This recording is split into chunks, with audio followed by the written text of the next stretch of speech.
তোর মুরগি এড়া দিটা হলে না 10 কেজি ধান খাইলে তোর মুরগি লাম এন্না তো জ্বালা যন্ত্রণা আমি শোম আমি আইজা বাবুর মা করিম দে মুই আর এটা থাকিম নাই ইস দিনের বেলা তো আলাই ধান না লাগিল এত মুরগি অসায় কেদে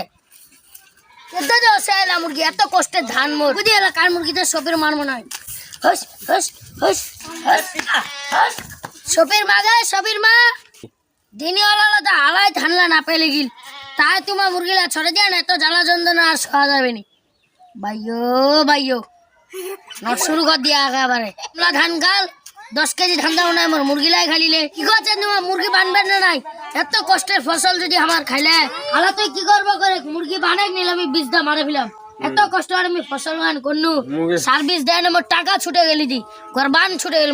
মুরগি তো খাবে দিয়াটা মুরগি ইকালা কি আর হবে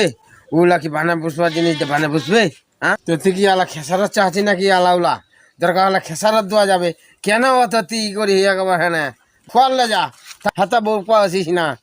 এটাই লাস্ট ওয়ার্নিং এবার তো মুরগি না যায় মুরগি গেলে হাত ভাঙে দিবা একদম মুরগি এরকম কথা প্রতিবেশী তো খুব খারাপ লোক এইলা লোকের সঙ্গে কেন চলাল যাবে এলা লোকের সঙ্গে পথ বয়া যাবে নাকি হ্যাঁ নামটা তো আলী কথালা শিখলে আরে বড় বড় খালি বাল্লাইলা হাঁস হইতে মুরগি হইতে ছাগল হইতে গরু হইতে গোটলাই ছেড়ে দে আজ তো ফসল বান খাচ্ছে আবার ধানের দিন তো হল খাই যা কম্পিউটার আমার বাবুর মা ধানলা পিটাই হয় না আধ মন দেড় মন ধান চলে গেছে কম ধান খালে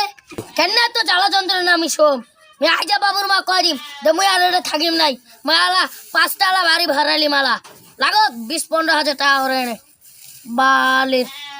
এত কাজ চালা শোভা মনে হয়নি বাল লাইলা বাপরে শেষ ডান্ডা